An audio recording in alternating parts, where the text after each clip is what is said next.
Albert Camus empezó a ser conocido en 1492, cuando se publicaron su novela corta El extranjero, ambientada en Argelia, y el ensayo El mito de Sísifo, obras que se complementan y que reflejan la influencia que sobre él tuvo el existencialismo. Tal influjo se materializa en una visión del destino humano como absurdo, y su mejor exponente quizá sea El extranjero, de su novela, incapaz de participar en las pasiones de los hombres y que vive incluso su propia desgracia desde una indiferencia absoluta, la misma, según Camus, que marca la naturaleza y el mundo. Sin embargo, durante la Segunda Guerra Mundial, se implicó en los acontecimientos del momento. Militó en la Resistencia y fue uno de los fundadores del periódico clandestino Combat. Y de 1945 a 1947, su director y editorialista. Sus primeras obras del teatro, El malentendido y Caligula, prolongan esta línea de pensamiento que tanto debe el existencialismo, mientras los problemas que había planteado la guerra de inspiración, cartas a un amigo alemán. El hombre rebelde es un tratado filosófico de Albert Camus sobre la rebeldía, o sobre cómo y el por qué a lo largo de la historia el hombre se levanta en contra de Dios o el amo, publicado en 1951 en Francia. El hombre rebelde hace un recorrido histórico de las revoluciones. Inicia con la Revolución Francesa en 1789 y termina con la Revolución Bolchevique en 1917. Albert Camus intenta aceptar la realidad del momento, la cual considera que es un crimen lógico, y examina precisamente sus justificaciones. Su tesis decía que la rebeldía es parte esencial del hombre. Su libro está dividido en tres partes. La primera ilustra a partir de autores de la literatura como Marqués de Sade y artistas como los románticos y surrealistas, llamada Rebelión Metafísica. El segundo apartado, titulado La Rebelión Histórica, describe los movimientos de emancipación social, que se alimentan gracias al crecimiento de las categorías del sistema del ejército. Por último, la obra dedica una reflexión a la relación entre el arte y la rebelión.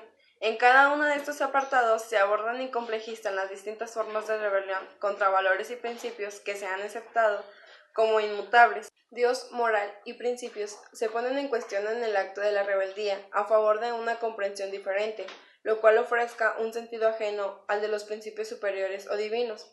Una idea principal que venía en su libro era que explicaba ¿qué es un hombre rebelde? Un hombre es el que dice que no, pero negar no es renunciar. Es también un hombre que dice su primer movimiento. El rebelde es decir que se revuelve o se vuelve en contra. Da media vuelta.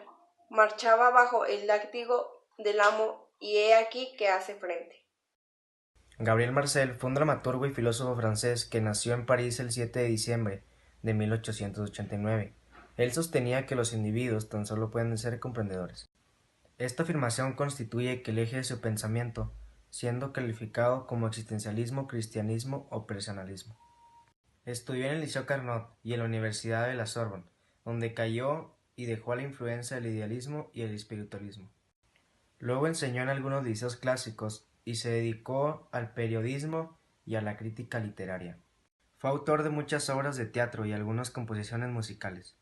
Ser y tener es una obra de Marcel que está compuesta por dos diarios de la metafísica, uno diario metafísico y esbozo de la fenomenología, del tener la segunda por el epígrafe fe y realidad. Al final descubre el paso del tener al ser mediante las experiencias radicales con la ayuda de la reflexión. Para acercarse al misterio ontológico no se alcanza por medio de las ideas claras y distintas, más bien por actos personales. El ser persona. Para distinguir el problema del misterio, hay una diferencia esencial. El problema es algo que el yo encuentra ante él con la posibilidad de abarcar o reducir un misterio. Es ahí donde se suscitan interrogantes como ¿qué es el ser? ¿Quién soy yo?